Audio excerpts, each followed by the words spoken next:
the very roots of evil, of negativity and singularity, including the ultimate form of singularity, which is alchemy, the whole state of things, the pure violence without object anymore.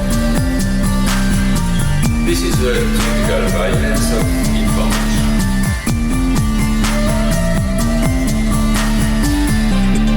It's violent because what happens there is a murder of the real, the vanishing point of reality. Let's not have a misunderstanding here.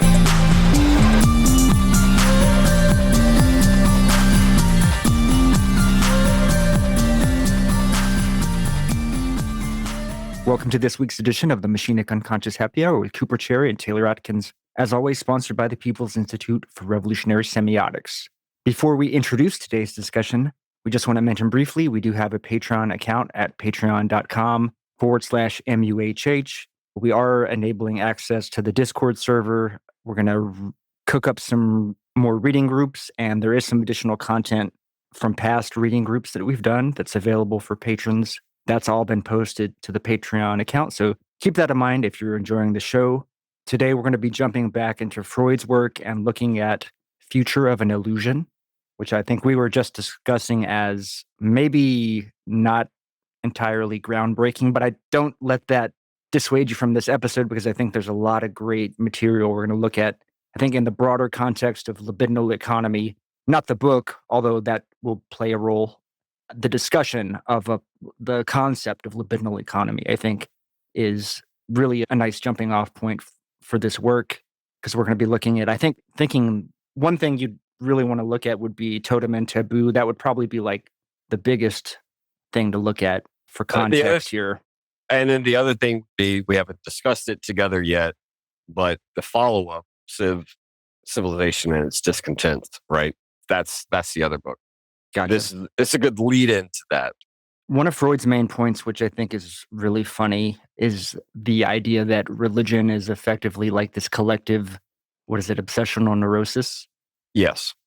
Now, I will say, before jumping to that, I do think we should digest the difference between an illusion and a delusion, right? And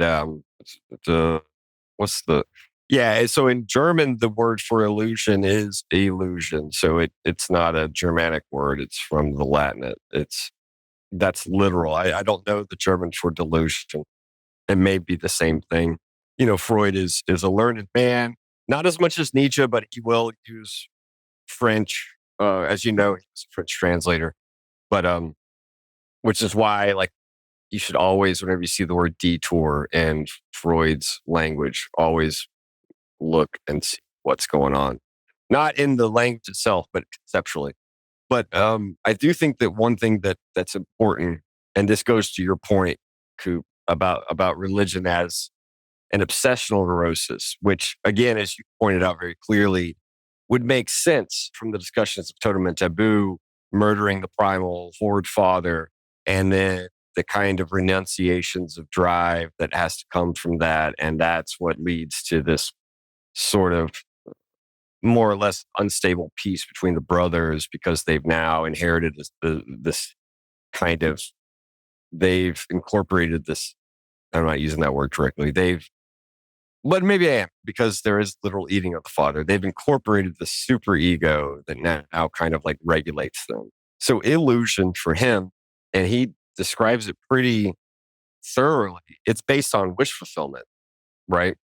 So to call religion an illusion in Freud's terminology, the way that he tries to lay it down, is not as aggressive or even maybe offensive as it might seem outside of that context, right?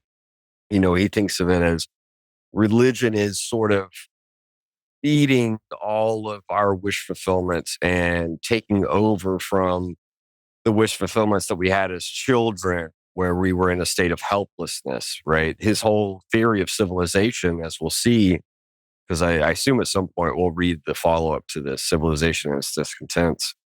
Civilization is providing us protection from the elements, from nature, where we are in a helpless state without the community, just as we were in times of childhood, where we needed a mother to nurture us, we needed a father to protect us, and blah, blah, blah. Stuff we've talked about a lot, we can get back to. But so there's an essence of wish fulfillment in religion. But for him, this is not the same as delusion. And it's precisely almost because of the fact that delusions are out of sync with reality, right? There's no way, there's a way of disconfirming delusions based on reality. Whereas I think for Freud, the essence of religion, there's no way of what, like in the past, philosophers try to provide an ontological proof of God, which fell out of favor. One of the last famous proofs being Descartes, and Kant famously disproved the ontological proofs. I don't remember which episode, but we've talked about this before, right? Where Kant wants to subtract existence from this proof and thereby just invalidate ontological proofs of God. So for Freud, he's kind of working in that post-Kantian tradition loosely, very loosely. I do think he makes some transcendental arguments in this piece like he has in the past. But his main point being, it's not that religions and religious belief it's not a strict delusion in the sense in which there's no way we can empirically test the claims of religion, which relegates it to the lesser status in terms of egregiousness of illusion.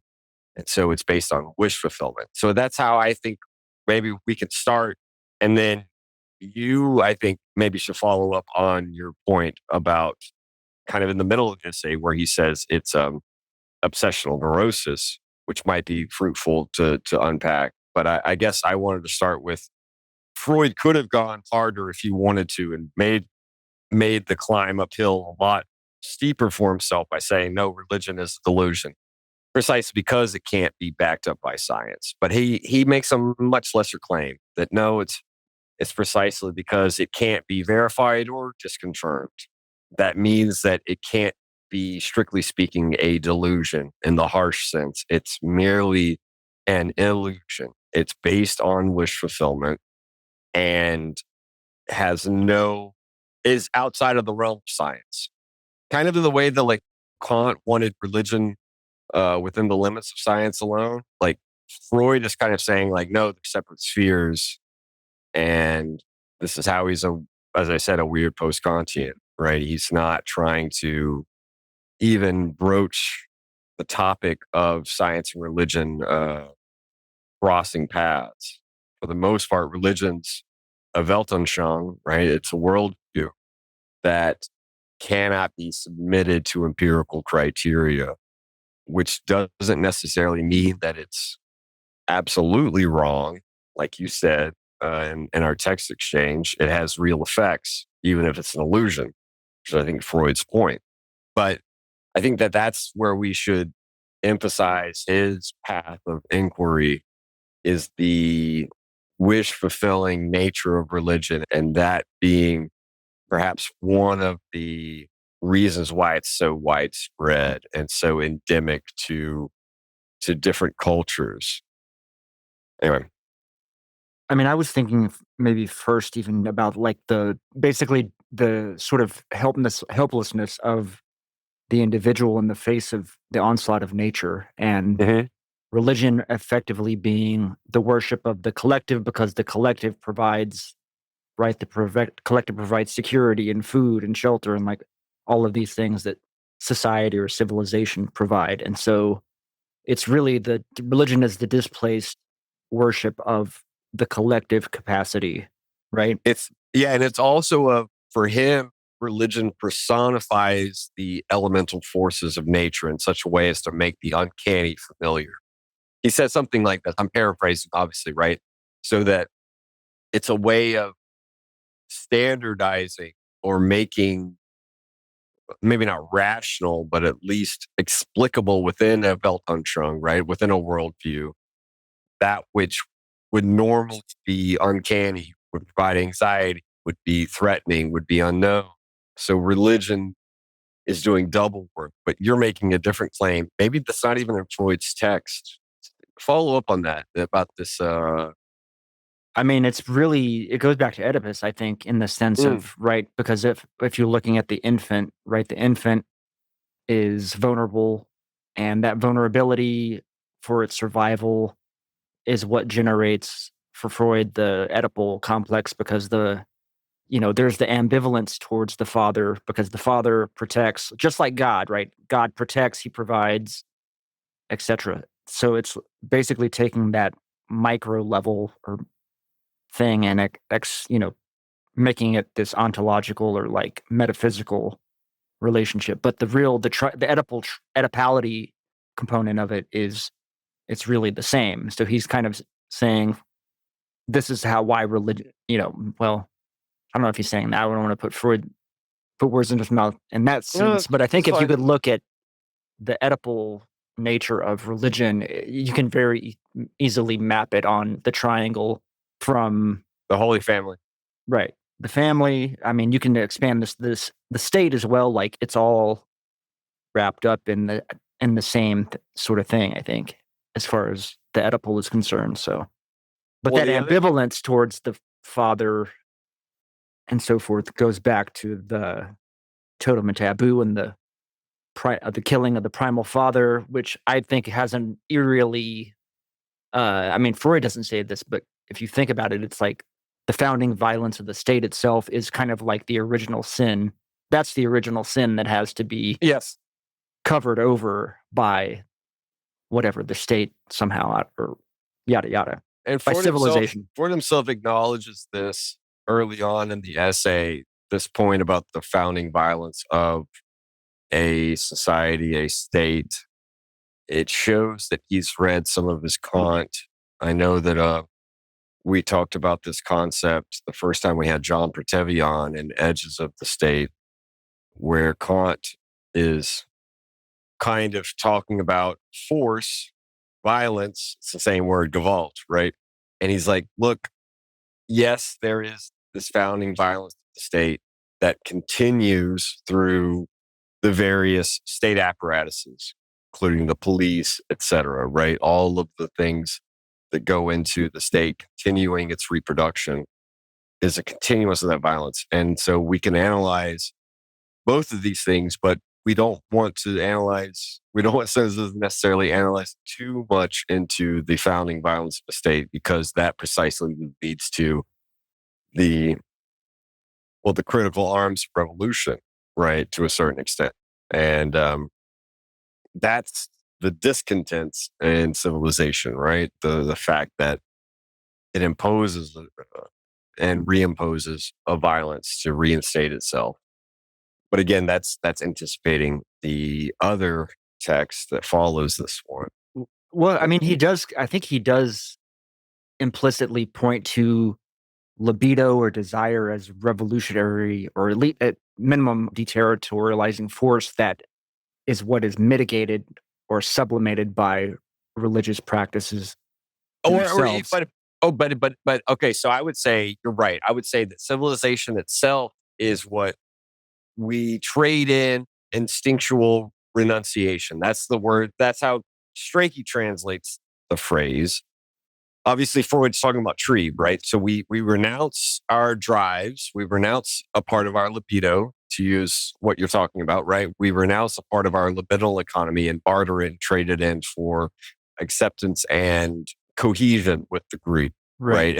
And religion is a way of justifying this after the fact because it seizes upon some of our most primordial fears and anxieties due to childlike helplessness, right?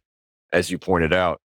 I do think that Freud does bring up the fact that, right, it replays very quickly the fact that, yes, the mother is the primordial, like, helper and nurturer and protector, but the father steps in. He's kind of secondary, but he protects us from not just from like malnourishment, but obviously from the outside external forces, nature as a whole.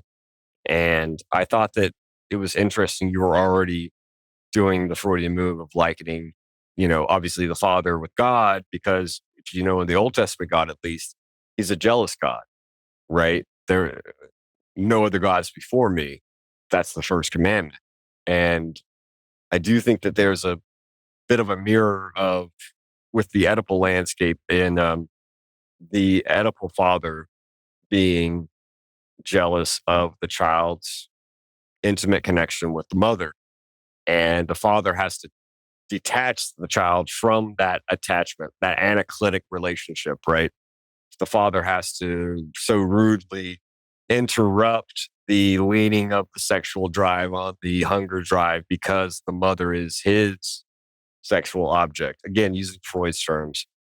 And the child is to not necessarily competition directly, but cannot sustain that. It's the severing of the umbilical cord, but symbolically, right? That's what Freud is kind of talking about. But, I think that at the very least, the obsessional neurosis is interesting. To go back to your initial claim before we move on and expand, religion is obsessional neurosis. I do think he could have expanded on this a little bit more when he says this, but he does it within his own Oedipal frame. And so it makes sense, right? Like that religion is a way of taking up our Oedipal fears and Oedipal nurturing, our upbringing, and then subsuming it into our superego or as our superego, right? And so this is precisely why it can function as wish fulfillment and be an illusion, which is interesting because it almost indicates that the Oedipus complex itself is an illusion. Do you get what I'm saying? Like Freud almost raises that prospect without addressing it himself, that if religion is obsessional neurosis because it takes up and allows for the successful and effective internalization of the Oedipal principles so that we love our neighbor, blah, blah, blah. It does raise the question that if we are to move beyond religion as he thinks, that's what the future of an illusion is. It is to be subjected to the requirements of science and to be downplayed so that science can move us forward. Then wouldn't Oedipus itself be an illusion? Because I see a kind of easy one-to-one correspondence between Oedipus and religion. Merely one is external childhood reality, which child is obviously submitted to religion as well, and religion comes almost to the aid of Oedipus and the parental conflict. But if Freud is saying religion is an illusion, is based on wish fulfillment, Oedipus seems to be something similar. But instead of illusion, I might call it like Deleuze-Guattari describe it, right? It is we have a question of representatives, right? And there's a displacement of representatives. There's a disfigured and displaced representative that Oedipus carries out. So the illusion is a kind of like a clown mirror of a disfigured representative that is standing in for incest prohibition, right? That's the thing we wanted. Okay, interesting. I hadn't thought about it that way. I was more focused on like the totem and taboo element of killing the sons banding together to kill the primal father because he's hoarding all the women, and that murder. This also goes to. This is so wrapped up in so many things we've talked about. This wraps up Gerard as well, and like violence in the sacred as far as the sacrificial is concerned. This is why the scapegoat, the mimicry of desire. Yeah, because we kind of mimic the father's desire for the mother in a way. You could say that, right? You could make that argument, I suppose, from Gerard's perspective. Well, but also in the sense that, so for Gerard, what makes something a sacrifice versus a murder is the collective participation in the murder, or the killing, rather. If an individual kills, that's murder. if the collective kills, that's sacrifice. And so that's or justice, but Right. that's yeah. And so through so we have the totem and taboo element where the primal father is killed, and then the brothers agree to obey his law, and that's the birth of the superego. And basically, society or civilization is predicated on that sort of model or what have you, right?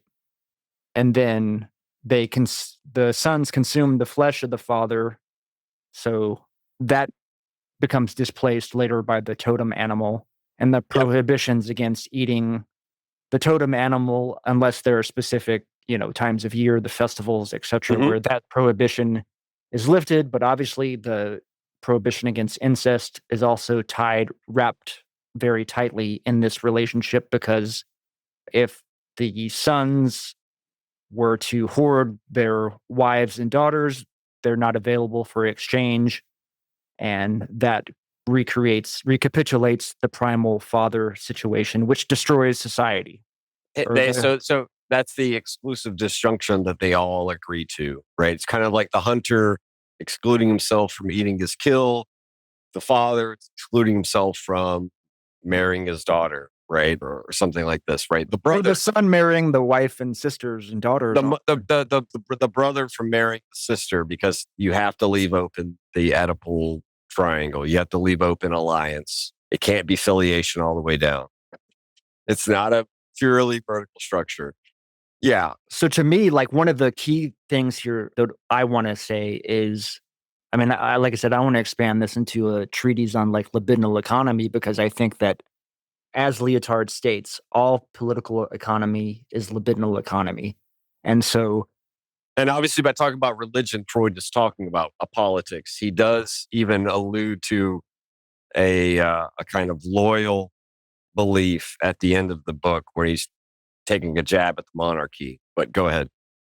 Yeah. So what I mean by that is economy and economy itself, like, we think of economics as its own discipline, as separate, but really it all is about the management of desire, the management of libidinal investiture and energy.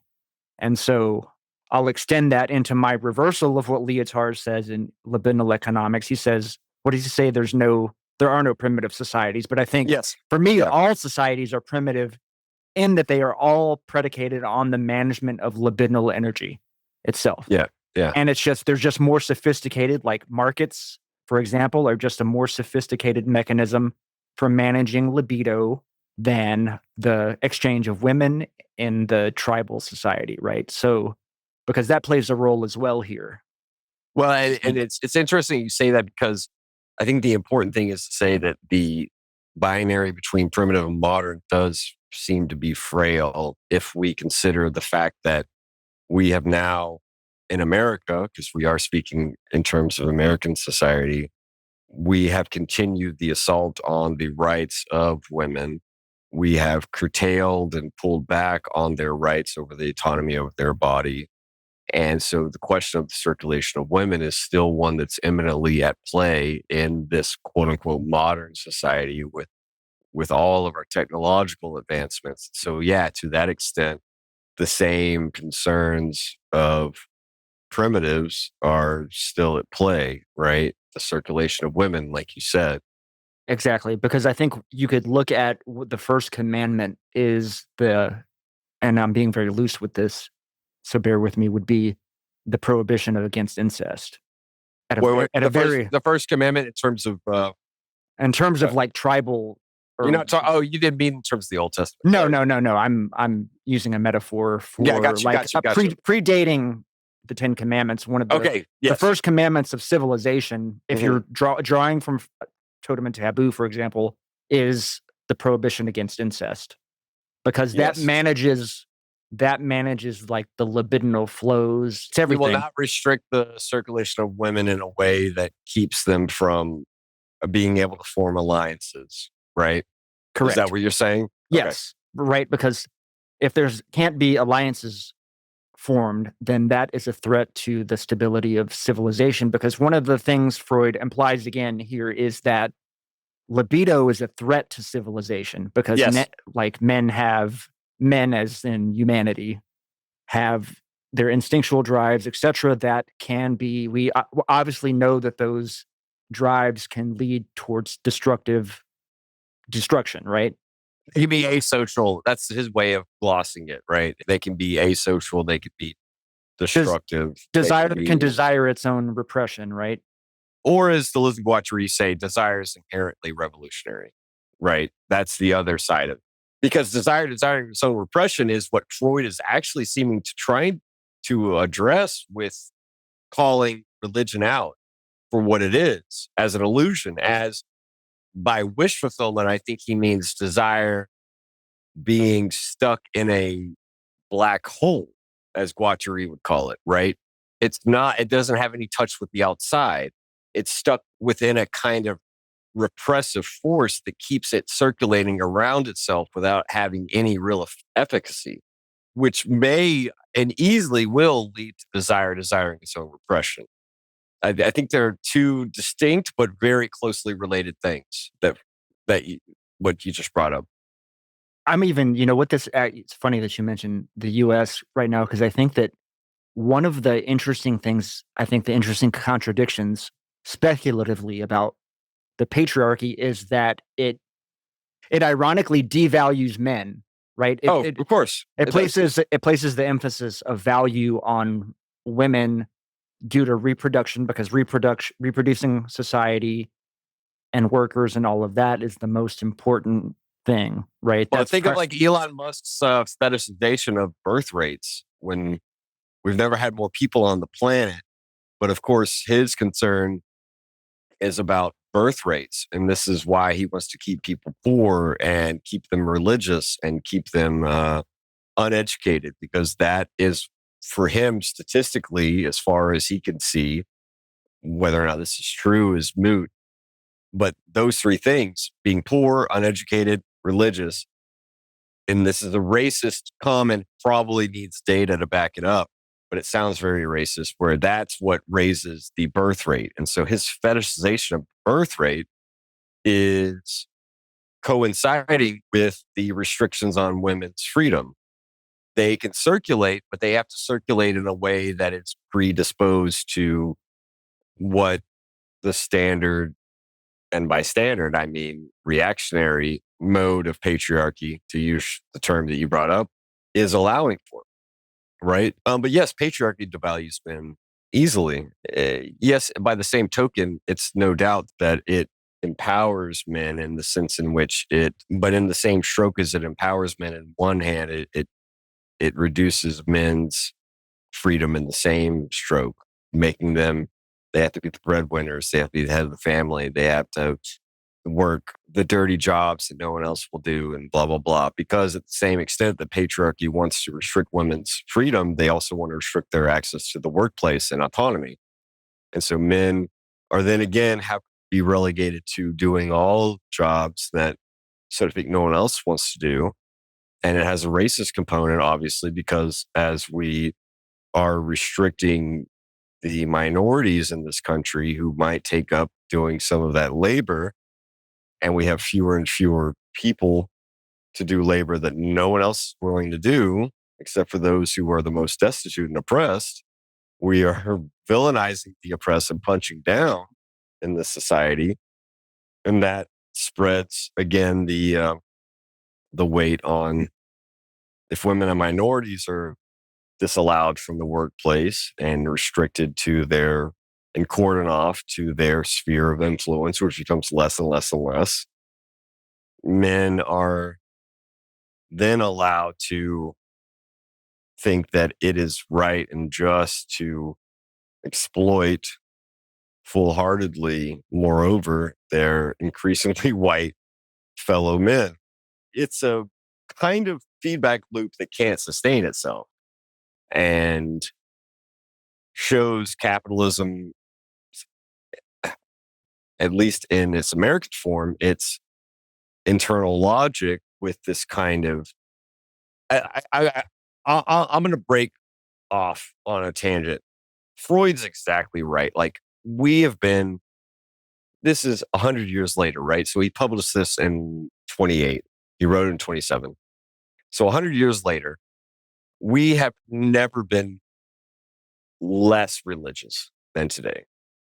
Sure, the right wing with its backlash and its death throes is trying to feign signs of religiosity, but it's the shallow cloak of you're cloaking fascism with the shallow cloak of the cross and the fucking in the Bible. Like there's no religious revival like we saw in the past 100 years. We saw all the different religious revivals, and even in Freud's time writing this, he was mocking America for the resurgence of prohibition against. And it's funny that it's just called prohibition because Freud talks about a lot of prohibitions, like against incest, blah, blah, blah.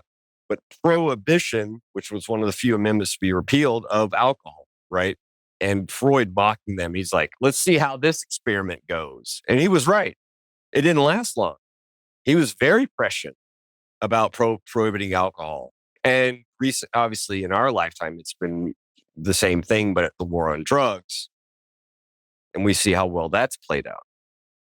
And we will see in Civilization's Distant Tense, he will add another category about civilization, and it has to do with narcotics and opiates. And Freud does get close to a Marxist type of, you called, you pointed out rightly, religion is, obsessional neurosis. Sure. And we still have to unpack that. Well, we may not.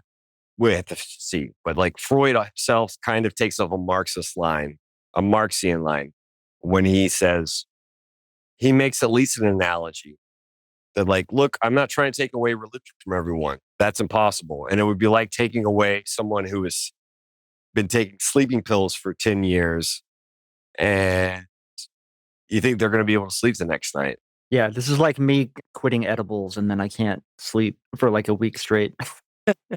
So Freud himself is doing the whole religion is the opiate of the people. And obviously Marx's comment there is taken out of context. At least usually it's because he goes on to unpack what he means by that and actually says something much more complicated, but it's a very good soundbite. Religion is the opiate of the masses, right? The same thing as like Nietzsche saying, what doesn't kill me makes me stronger. And people always leave out the title of the aphorism, right? From Life, School of War, which means that is not applicable to all aspects of life or all situations, that what doesn't kill me makes me stronger. That's obviously false.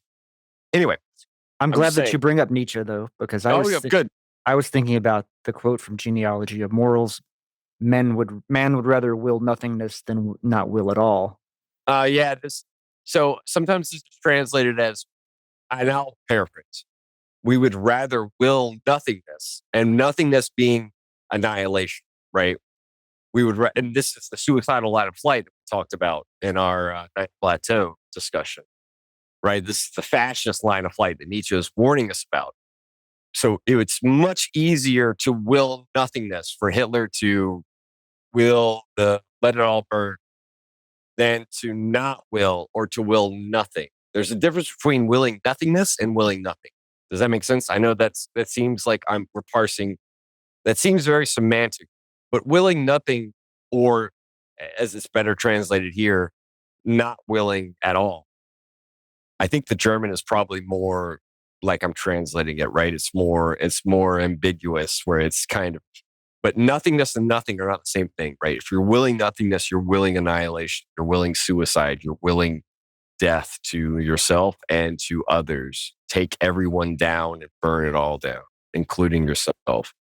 But not willing, or willing nothing, requires, as Nietzsche actually says in other places, and this goes back to your primitive thing. It's for Nietzsche, we can use this term, primitive man, or the even say like stupidity, right? In Deleuze's terms, for every stimulus, there has to be a reaction immediately, right? It has to be a knee jerk. And Nietzsche's like, over time, obviously, humanity developed an ability to develop a kind of memory, and develop an ability not to be reactive. This is the magnanimous soul who is measured by the amount of parasites they can harbor at a given time without being weighed down by it, which we can take in the sense of health, because Nietzsche was always writing about health. As we know, he was not a healthy person, but he was always writing about health. I mean, the health of an individual, not speaking in people like to make Nietzsche out to be a fascist, and it's not what we're talking about. But the other thing would be the magnanimous person is not going to react to every slight, to every stimulus, is able to conserve their forces and utilize them in a way that best composes with their interactions with the world in order to increase their power. Freud, too, we talked about Kant. God, all the Germans. We talked about Kant. We talked about Marx. We talked about Nietzsche. I'm going to say that there's a moment where Freud starts talking about like Spinoza at the very end of the essay. I'll call it an essay or the short book, where he basically says, look, science is way better than religion for composing with the forces of not just the individual, but with humanity as a whole. What better conserves and promotes our power than science? Religion doesn't do it. Religion actually diminishes our power, but makes us feel powerful because it's an illusion, because it's wish fulfillment. Science is not fulfilling our wishes. Science actually thwarts a lot of our wishes. We would love for the fact that the earth isn't warming at an alarming rate, right? We would love for the fact that science could tell us all of these things that we might wish the world to be like, but the data doesn't allow us to think that if we are honest with ourselves, if we are confronting the data with a open mind and with a good faith. And to use that term faith there is funny, because I think that Freud, not that he's Sartrean, but I think that Freud thinks that religion wants us to constantly act facing reality with bad faith. We are always in. Now, Sartre himself says it's basically impossible to not have some bad faith sometimes. And sure, that's fine. We have wishfulness. We dream. Freud would agree with that, right? We have illusions. But religion allows us to cast a fucking fog, a miasma over reality in such a way that we are constantly acting as though we were in bad faith. We can't interpret phenomena in any other way than through this religious veil.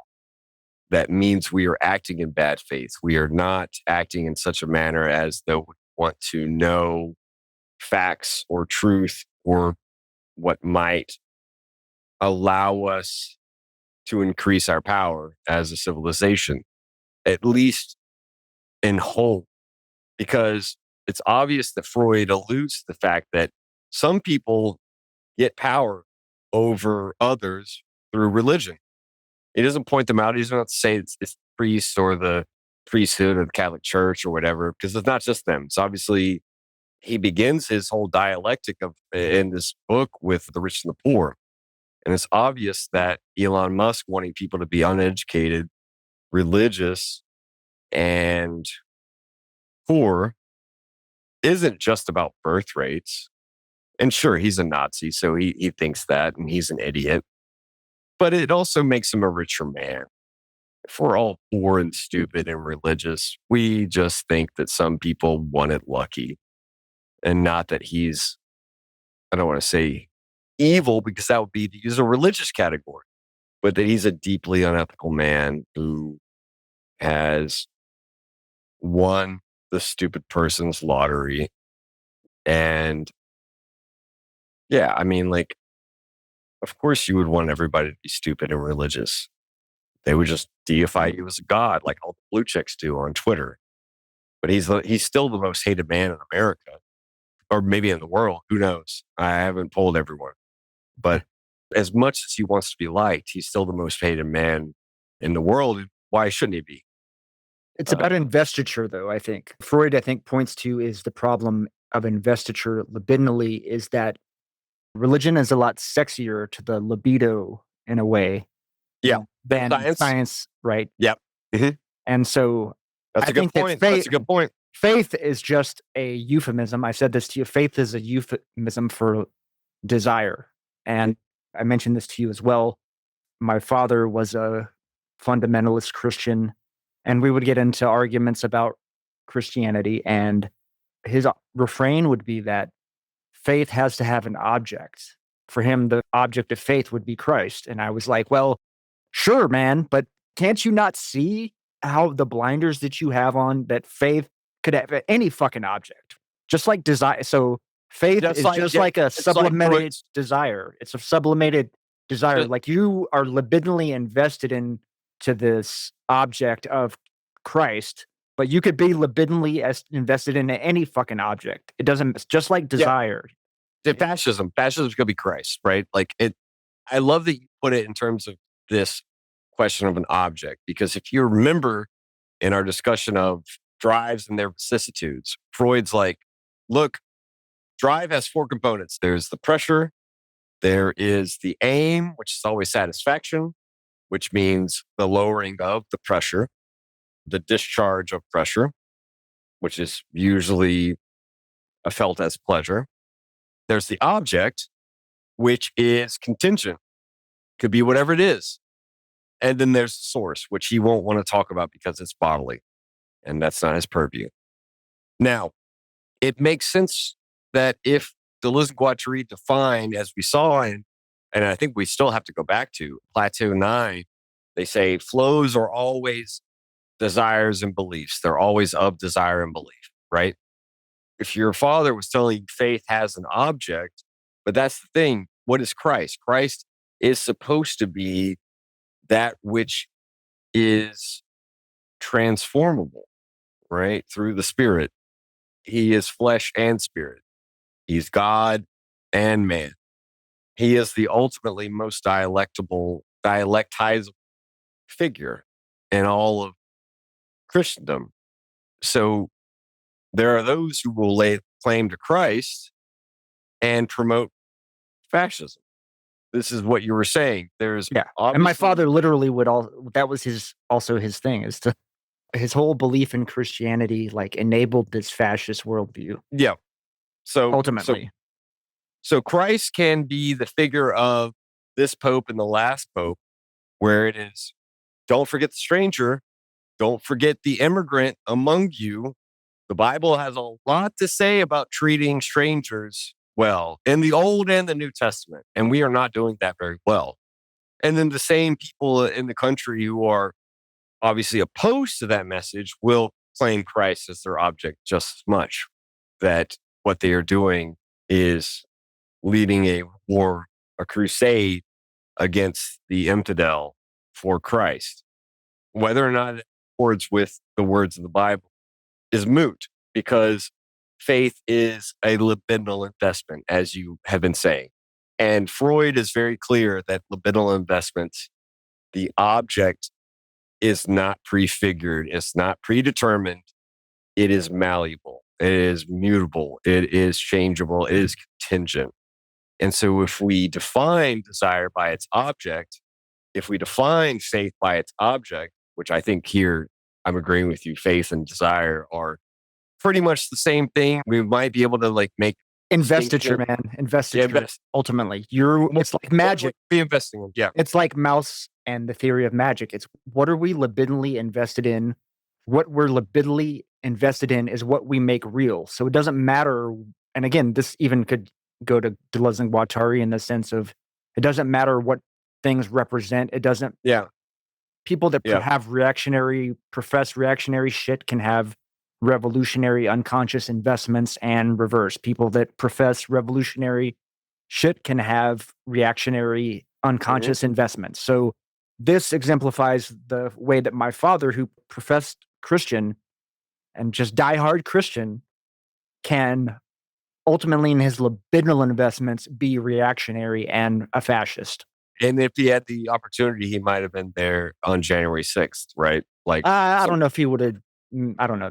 I don't know if. Oh well, in spirit. Maybe in spirit. Certainly, right? he would at least. Hard to say, but like certainly he would do things like praise the IDF in front of me for killing women and children and shit like that. And like it became a very heated. Because children, Palestinians will grow up to be terrorists, right? Right. Yeah, exactly. Exactly. Yeah.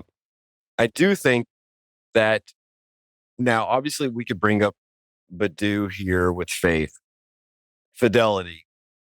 I'm not going to do that. I feel like that's not fair to you. What I will say is I like the fact that this notion of desire and faith, and I think that Freud is pretty with you on this. I mean, Lacan too, the objet A, right? The objet A is the object cause of desire. Whatever. It's a desiring machine. It just, Yep. It takes any form. It's like the market can present you with any fucking object and prime your pump, your libidinal pump to desire it. This whole obsessional neurosis thing that applies to religion also applies to economy itself, right? Like it's the same thing. It's all one relationship. So it's about libido, man. All political economy is libidinal economy. Once again, go ahead. We should maybe go to that statement that I don't think Freud unpacks enough.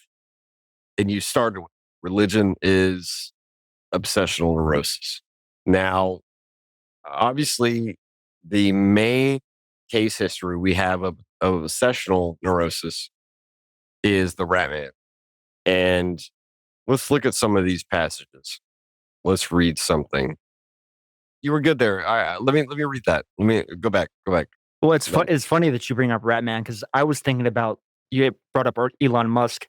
My thought relative to Elon Musk and the Ratman was the hoarding of women, right? In the sense of he has like 13 different women that he has kids with and shit. So he's like, it's like the recapitulation of.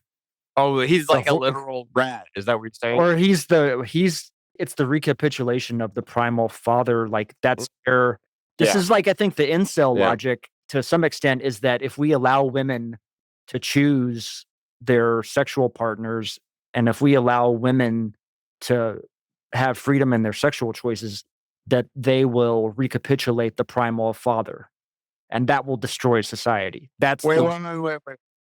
You mean that they will all become like the harem of Elon Musk or something? Is that what you're saying? Exactly, because isn't it the other way around that Elon Musk imagines himself to be a primal father? Isn't it like the rich person's fantasy? It could be, yeah. Could be isn't both. Isn't it the rich person's fantasy that their genes deserve to be passed on and not the lowly masses? I mean, you might be right, because I think Jeffrey Epstein also had an obsession with this kind of weird shit too. But anyways, we're getting far.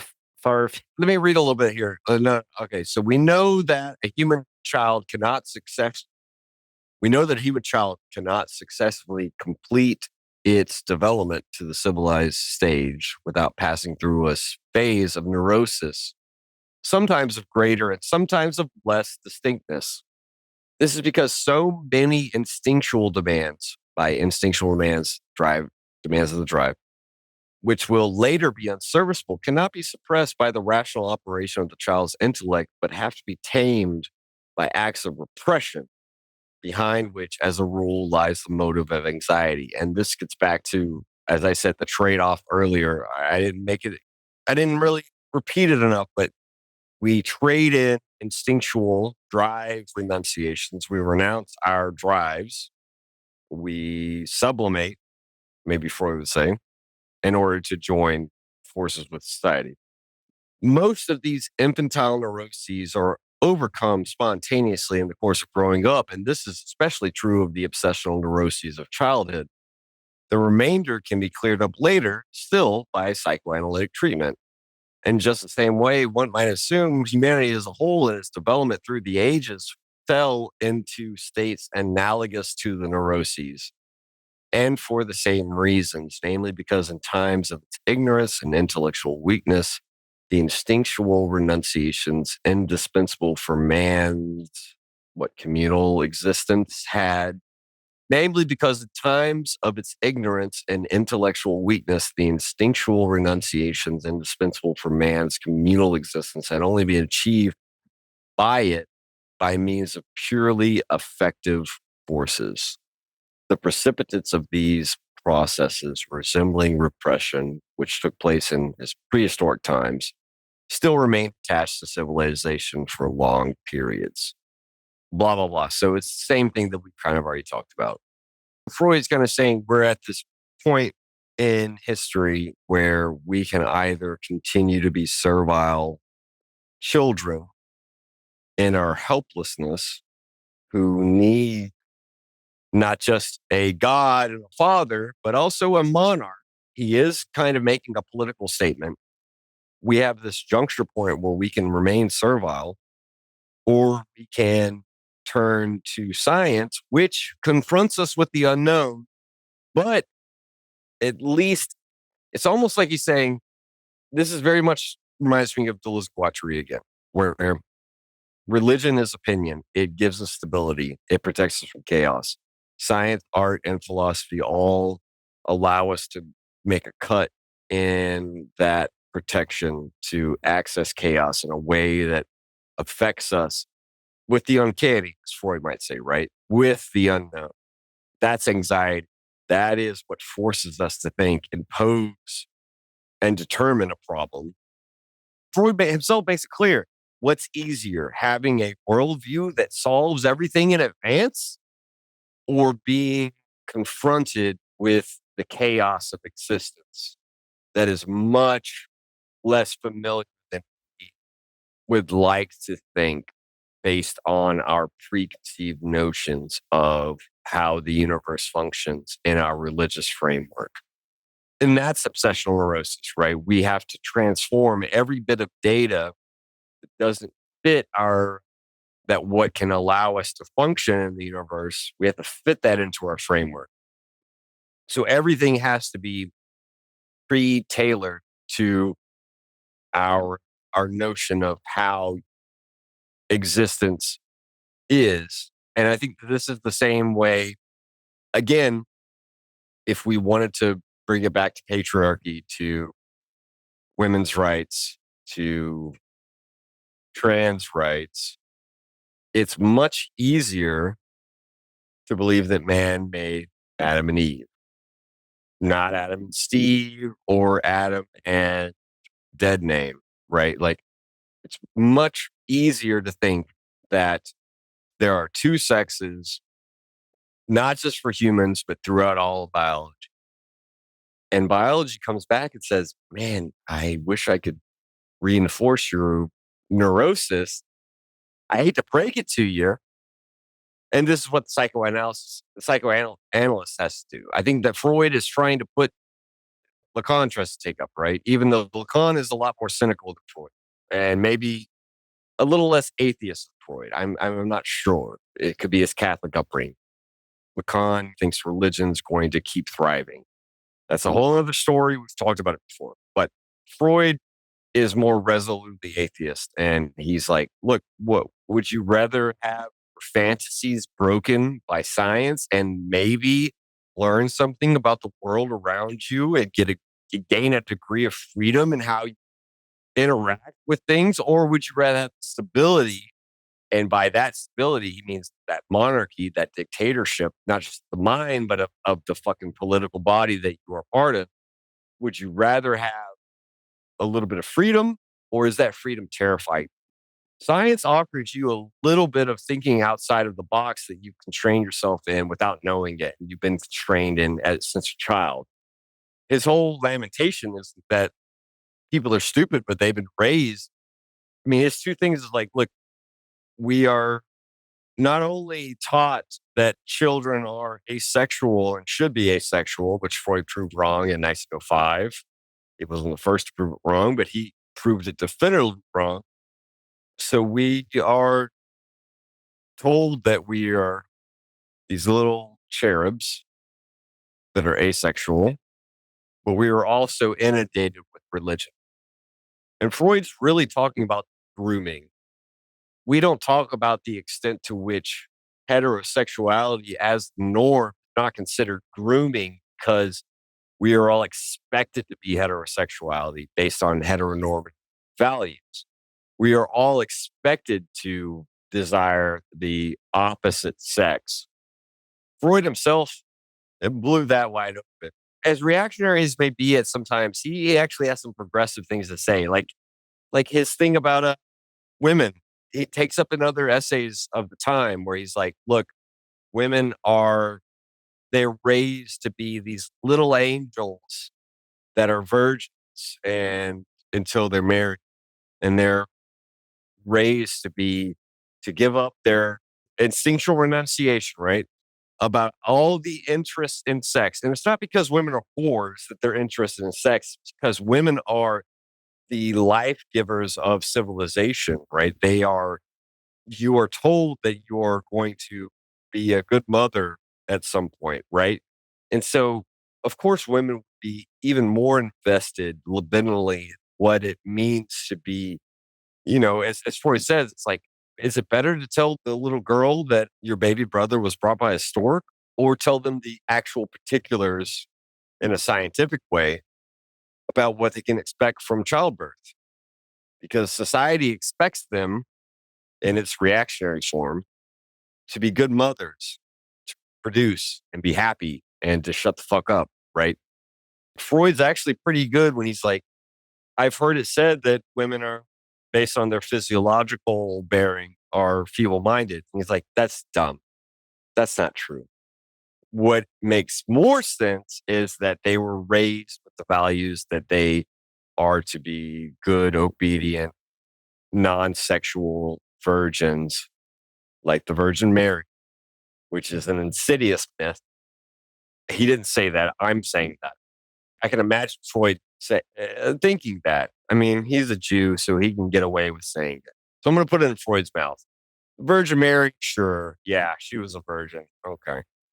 But that kind of mythology, that kind of illusion, to use Freud's term, that women are these like perfect little angels until they get the cherry popped on their wedding night and never think about sex or never been told about sex.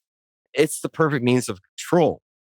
And I think that Freud is not immediately like saying this as well as he could, but he is at least saying it on the edges that religion is a propagation of the means of control of the political apparatus.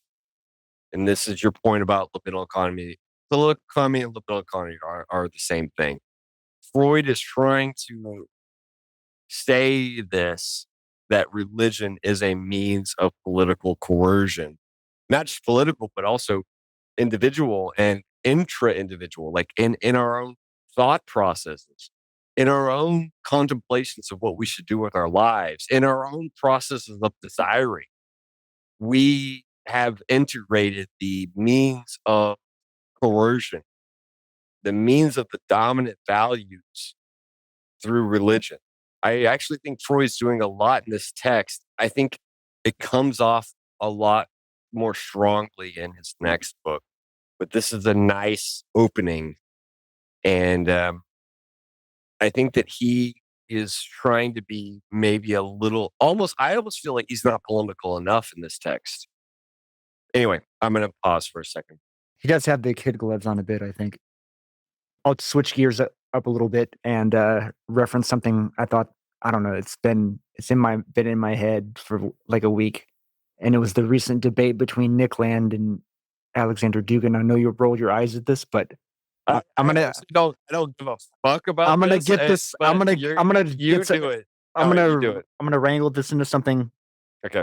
pertinent I here. believe it. I believe it. So the funny part, and I haven't watched the whole thing to find this, but It's like two stupid people say yes to each other, right? No. the interesting part is that I have to watch it to hear Nick Land say that Protestantism is basically Satanism. And Okay. so he goes to this kind of Faustian. That doesn't mean anything to me, but sure. Yeah. Okay.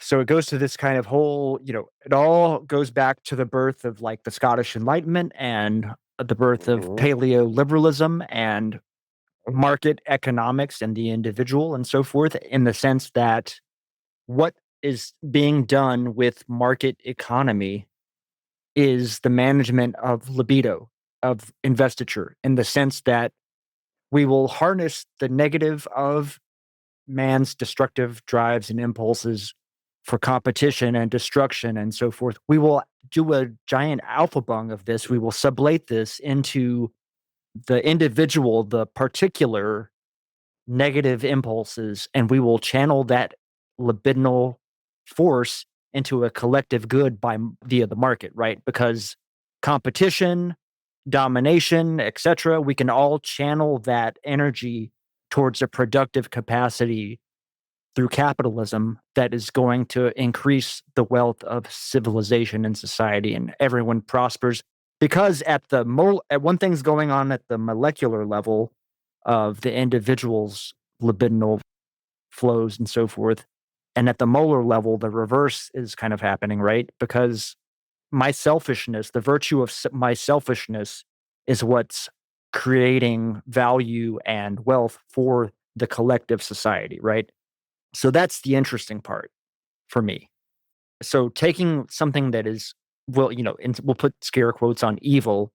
The evil impulse is sin, etc., right? Avarice, greed, yada, yada. All of that can be taken and made into a collective good, right? Just like Marx says, capitalism will create the condition, the evil of capitalism will create the good, the collective good of communism, which has a religious component too, right? The kingdom of heaven on earth, right, would be sort of the ideal of communism in a certain sense. Like I don't want to like devalue Marx or I whatever know that, in that no, way. but Lyotard himself and others have talked about the eschatological vision that Marx sometimes seems to fall back on, whether it's rhetorical or polemical or theoretical is up for debate. But yes, there's an eschatological aspect to Marx. But ultimately, again, this just goes back to all political economy being libidinal economy and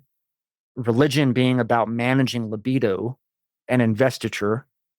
And it has ties to mouse and magic as well via the invisible hand of the market, right? The Holy Spirit of the market can channel all of our desires. What are markets doing? It's like the obsessional ritual, right? It's the exchange, the buying, the selling, the yada yada, like all that follows the same structure as the obsessional neurosis of religion. But it gets even more intimate when you start to think of the things that are even on money, or like statements like full faith and credit of the United States, or in God we trust. God we trust. The idea being that and also e pluribus unum, out of many particular desires and drives, one unified, one and unity. that's the opposite of the rhizome, as you know, right? To unify the rhizome is not that we have to fucking privilege to listen, watch, read, but they are saying n minus one, e pluribus minus unum. That's what. No, it would be out of the many minus one, but it would be the many minus one. That's the funny part because markets are collectively investing in the sacrifice of portions of the population by determining winners and losers. Again, this goes back to Girard, right? Because if I go and I steal money from an individual, that's theft. But if I'm a rich person, if I'm Elon Musk stealing wealth from everybody, that's capitalism. That's entrepreneurship. That's profit, right? It's the same shit, because it's about the collective investment in who suffers, in who gets sacrificed. And by diverting the power of who determines that, and by dispersing that into the collective, it assuages any one person being the focal point of, like the monarch, right? The monarch could be deposed, but how are you going to depose something that is everywhere? How are you going to just depose society? Because society is collectively invested in market economy and determining winners and losers, and who suffers and who's the proletariat and who gets exploited, which is basically the sacrifice, the scapegoat mechanism. Because I think we all know who should be the scapegoats. Of course. Ultimately, right? It's about it's the same. All of it's wrapped up into one, as far as religion and economy. The same psychosexual relations and obsessional neurosis and repetition and magical thinking about the market the invisible hand of providence, for example, generating a good and having faith in markets to bring about prosperity over the long term. And it may be a pragmatic thing, right? It could be a pragmatic system in that, well, the best we can do is to, by enforcing scarcity through the market, is that provides a check of rationality on libido so that people otherwise aren't going to want to work. But if we have this sort of negative punishment, the stick that is going to make people behave in a rational capacity, not in every single transaction, but on the whole, the direction will be that people will act rationally as a collective over the course of history versus, yeah, individuals will make bad decisions on an individual basis, and markets can be irrational, and markets can stay irrational longer than you can stay solvent, which is the popular maxim. But over the long run, enforced scarcity is going to be the way that's going to ensure rationality is carried out in terms of collective societal level decision making. Because we got to think about the fact that money, like the potlatch, the money is animated with the spirit of the dead. That money is burning a hole in your pocket, right? There's the desire to exchange that money and get that onus off of yourself, right? So that's the check of the market economy and capitalism. I think that's the rational, pragmatic way to look at capitalism and markets, perhaps, as not this necessarily like sort of a necessary evil, if that makes sense. So there's a lot there. I don't know if there's a lot of the same shit. Again, there's Wall Street, which is like a cathedral for capitalism. There's, you know what I mean? There's all the same actors. Economists is priests, like it's all there. The magical thinking, the libidinal investment in the exploitation and so forth, repetition. Which he actually doesn't really talk about that much. Look, he does talk about repression, but he does talk about some of these other things. And he even does, at the beginning of the book, talk about the fact that religion does help to make it easier for the masses to put up with the fact that there are those who have seized the majority of the wealth for themselves. That Freud himself has a little bit of talk about economy, political or otherwise, right? But like financial economy right from the start of the book. And that being at the heart of some of the disagreements and disgruntlements that are going on. Now, of course, this book isn't about how better to distribute that wealth, but he does note that it's a problem, that the distribution of wealth is a problem. It's actually a key problem. So he's quite aware. And throughout the book, he makes allusions to, not illusions as the title of the book, but allusions to the Russian experiment, right? That was going on at the time in the 20s. Bolshevism, whatever you want to call it.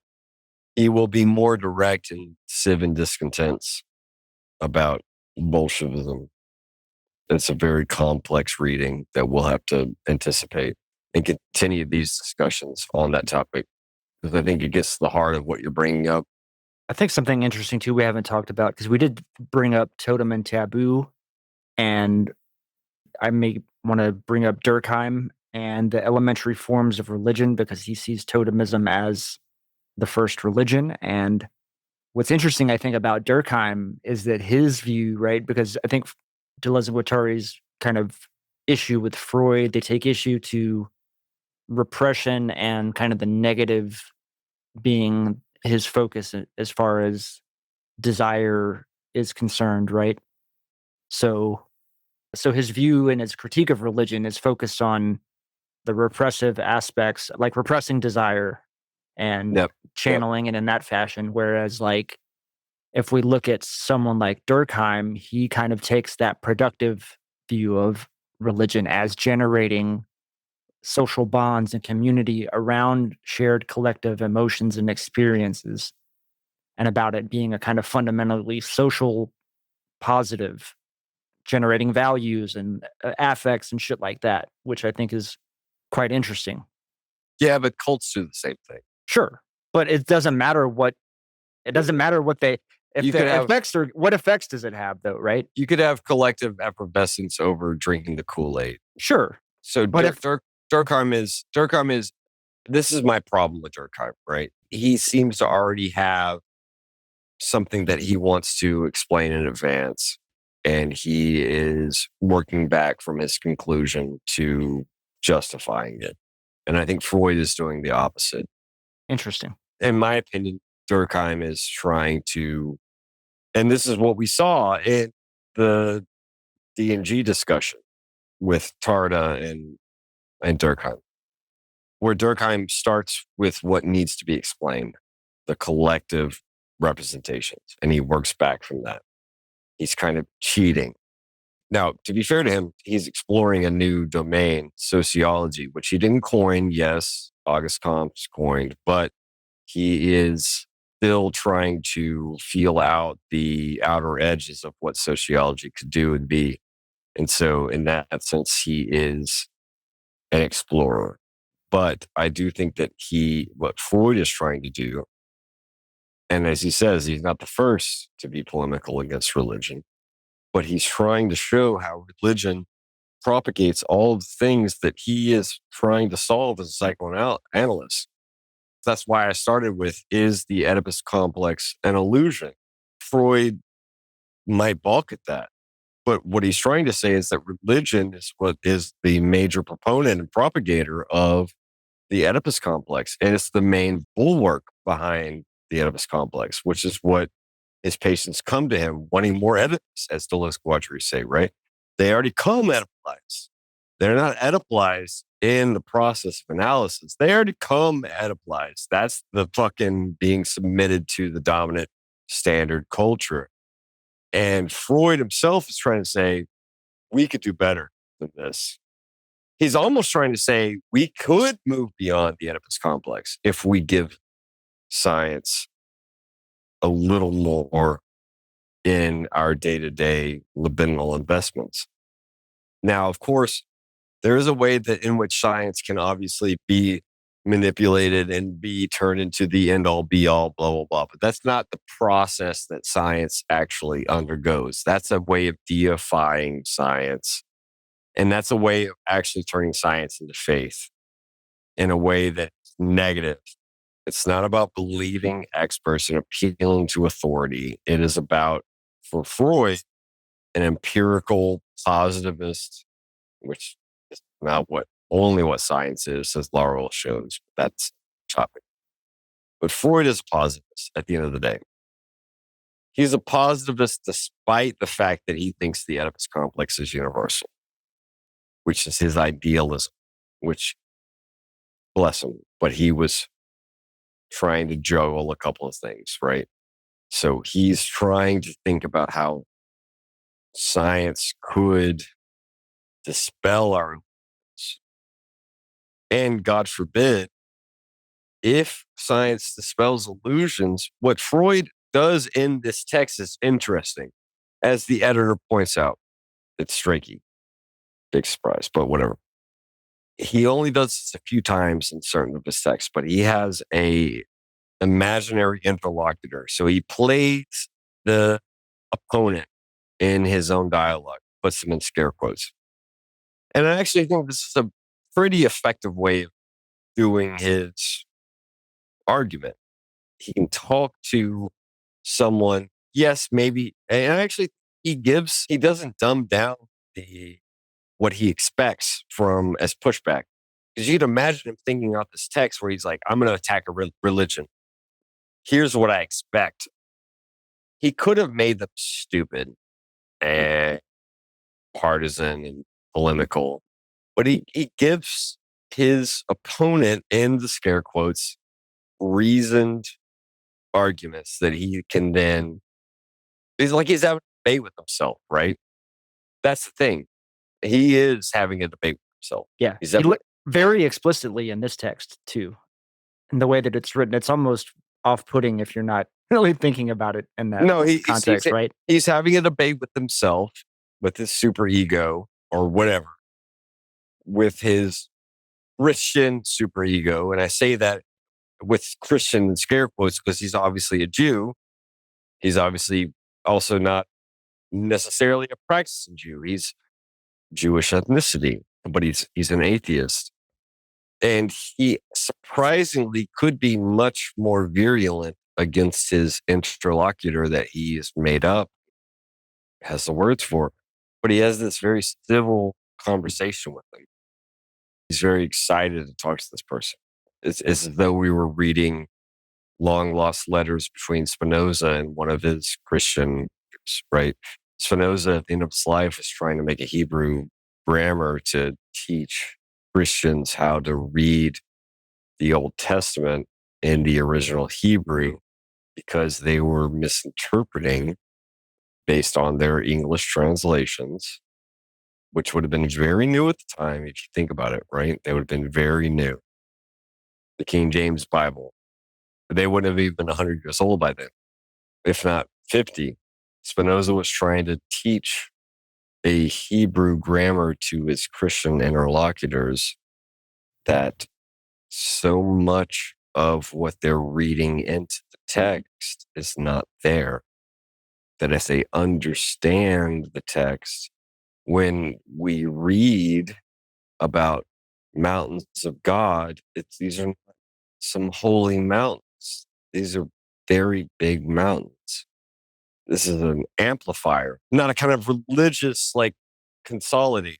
Like Spinoza, this is why in his philosophy, yes, I know he wasn't a materialist, but his explication of text in in his treatises and such, he's trying to do what we might call a materialist reading, where he's trying to dispel the kind of religious grandiosities that seem to perpetuate the kind of readings that not only due to mistranslation, but are inherent to our religious upbringing, as Freud is telling us, right?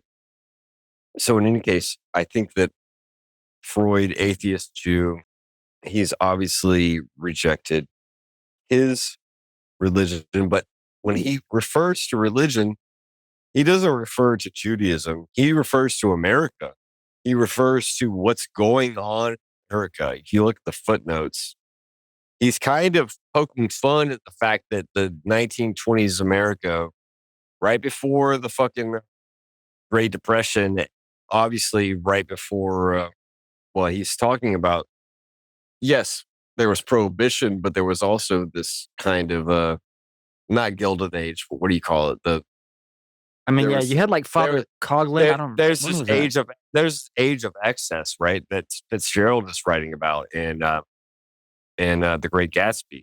Freud is mocking America for like trying to submit its culture to this kind of like toxic religious revival that will end in nothing but misery. And he was right.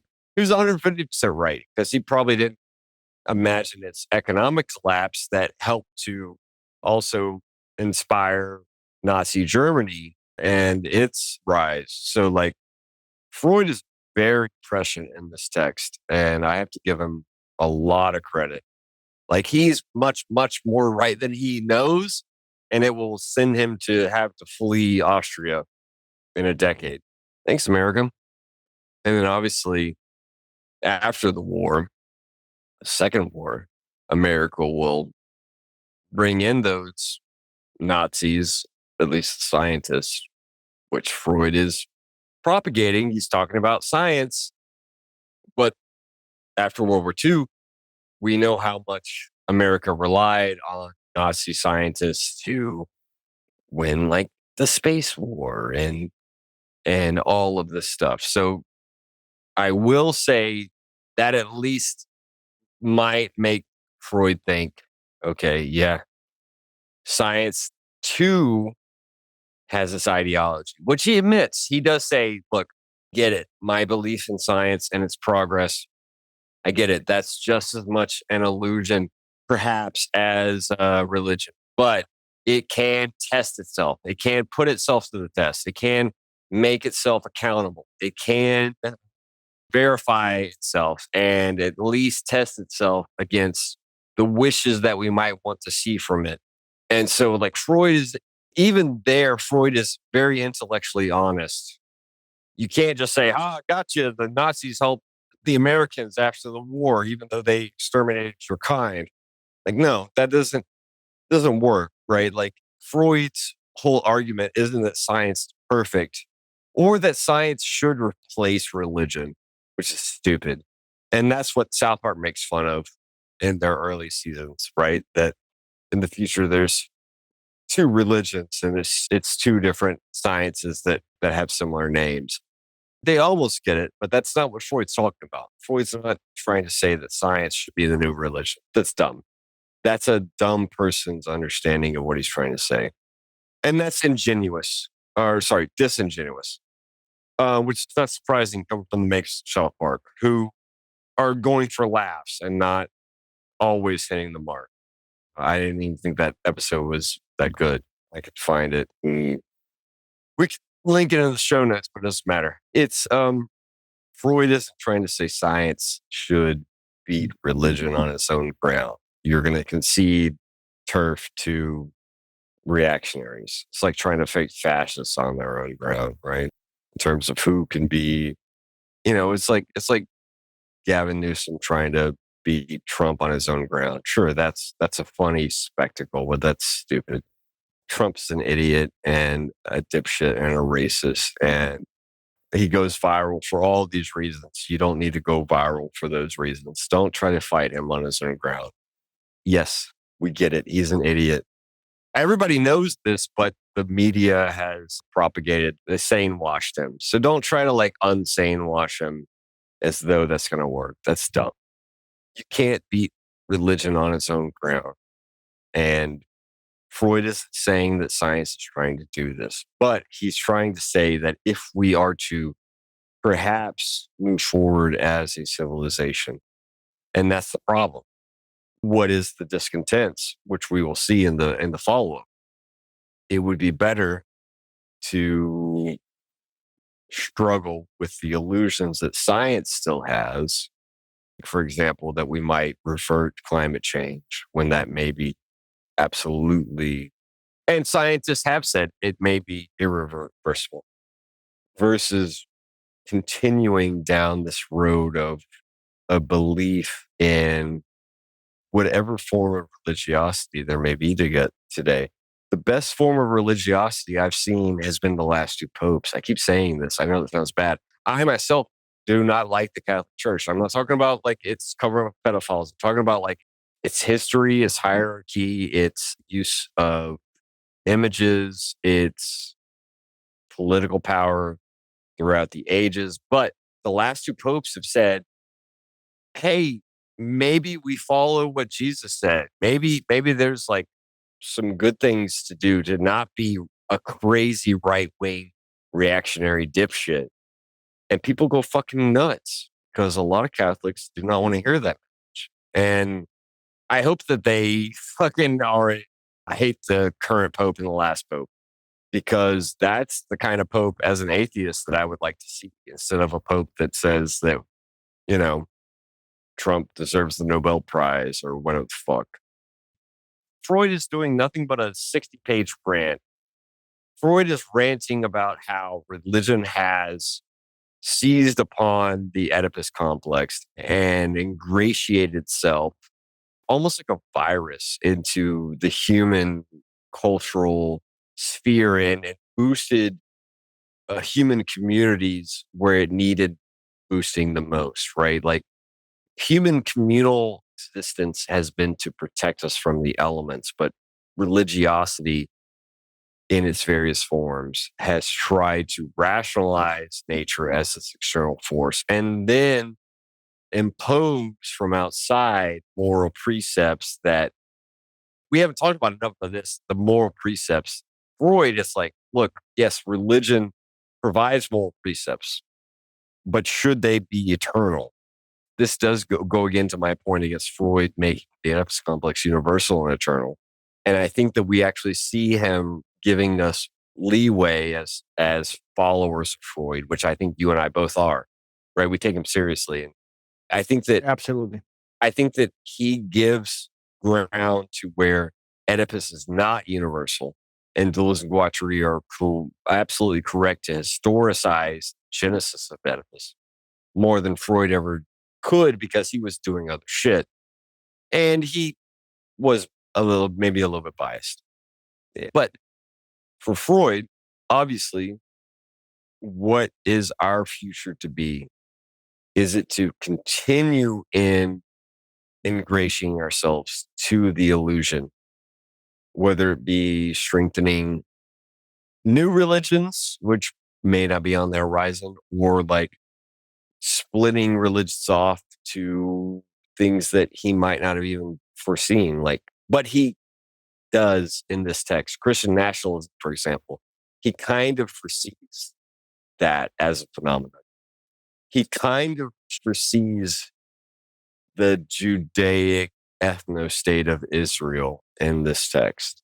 Without addressing it directly, he kind of foresees that religion as an obsessional neurosis is going to be prone to be subdivided into the most egregious reactionary forms that would be recalcitrant to actual progress in what humans could do together as a species. That's kind of what I see Freud doing. I like that. I buy it. I do not think Freud would be a Zionist, not just because he was the atheist, but because I don't think you could say he was a self-hating Jew. I know that would be like the thing that other Zionists would say to him. And that's so fucking stupid. Sure, there is some evidence changing his name from Sigismund to Sigmund and blah, blah, blah. Like, he was worried about psychoanalysis being a Jewish science, but he was cognizant, obviously, of the anti-Semitism surrounding. It's not that he thought that Jews should have their own ethno-state. I think like Einstein, he would probably, and I could be wrong, but I can't square everything he said about religion and his own Judaism and his own acknowledgement of being a Jew with what Israel is doing today. I can't imagine that. I think that he is reactionary at parts and revolutionary at parts. And that's what we have. That's what Deleuze Guattari kind of tell us. You can't play take it or leave it with Freud. You can't pretend like Freud was just some fuddy-duddy who thought you just want to fuck your mom and kill your dad. You are actually lending yourself to the difficulties of analyzing fascism when you reduce Freud to someone who should just be written off. Freud should be struggled with and disagreed with and agreed with when he makes a point. And that's why you and I have said, hey, he sounds kind of close. This may come more from me, but you said something similar. It's like, this sounds kind of like what Deleuze and Guattari would agree with. No shit. They are, at least Guattari at the end of his day said, I'm a Freudian. He didn't say I'm a Lacanian. He studied on Lacan, but he said, I'm a Freudian. I take him at his word. And I think that this is why we read Freud. And I think that you're right about political economy is a little bit of economy. I think that Freud, if he were writing today, would agree with that.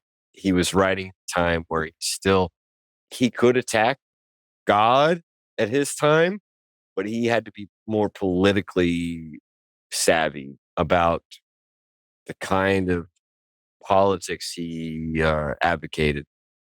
And maybe he was a more conservative than I'm giving credit for. But I think that instead of being worried about excommunicated by a church, I think he was worried about being censored by a monarchy, which is why he only mentions at the very last few pages something about like not being loyal to a god.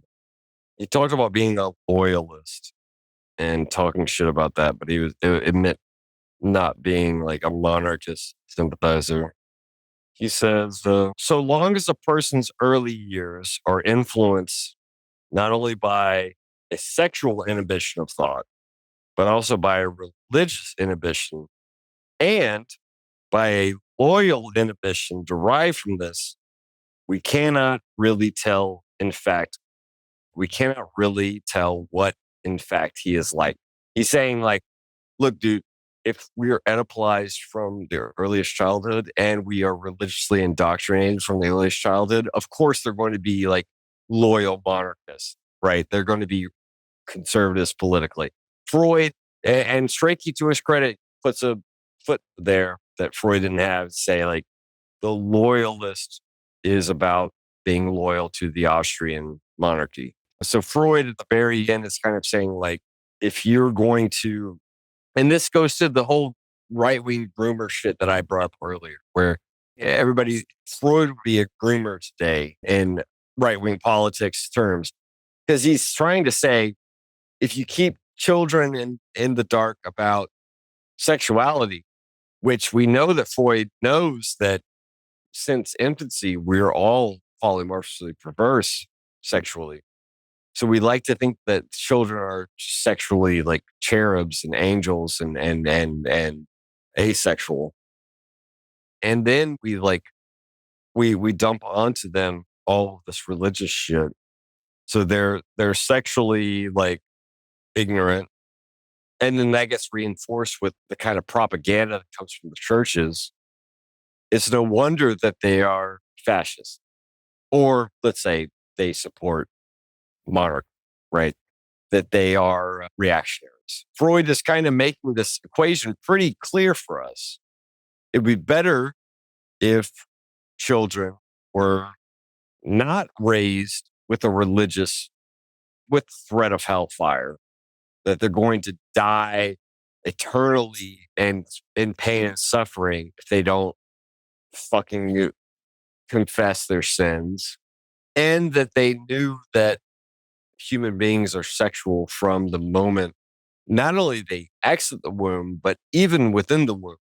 As soon as there is actual enough fucking cell growth, we are sexual beings. We are polymorphically perverse. So, like, knowing those two things would actually maybe promote a new generation that would be more scientific, but also less reactionary. So I actually think Freud is trying to say, I hope the future is less reactionary.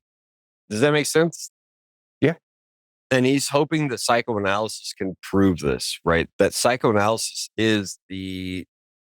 it's ironic because he wants everyone to admit that they are going through an Oedipus complex. But in this text, it makes me feel less like it's some sort of preordained thing by biological evolution and something that civilization is enforcing upon us. So that's where we have to figure out, is for Freud agreeing with Deleuze and Guattari with their historical analysis on the genesis of Oedipus. Because earlier it seemed like for Freud, it was a purely physiogenetic thing where we are born helpless as children, and that's why we go through Oedipus. This text and the next text seems like Freud is saying, like, well, maybe it's a cultural thing. Maybe it's both. He wants to try to rely on the one argument for the other. And I think that's where he leaves himself open to the fact that if religion is an illusion, Oedipus is just as much an illusion. It's a wish fulfillment. It is a fulfillment of a wish that we could kill our father so we could have sole custody of our mother, right? That's very much in line with Freud's reading. But he says the same of how he reads religion. So I think that he's not sure about the universality of Oedipus. And I think that actually, as I said, gives credence to Deleuze-Guattari's critique. That's all I have. All right. I didn't have anything else, so I think we can wrap up there. And that'll be this week's edition of the Machinic Unconscious Happy Hour with Cooper Cherry and Taylor Atkins. We'll see y'all next week. Of evil, of negativity and singularity, including the ultimate form of singularity, which is the whole state of things, pure violence without option anymore. This is a typical violence of information.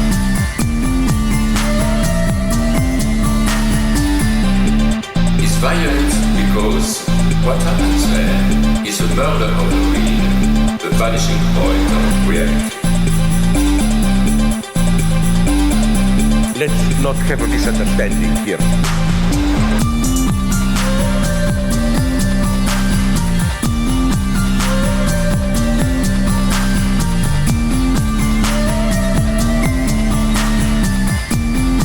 What I meant is the following.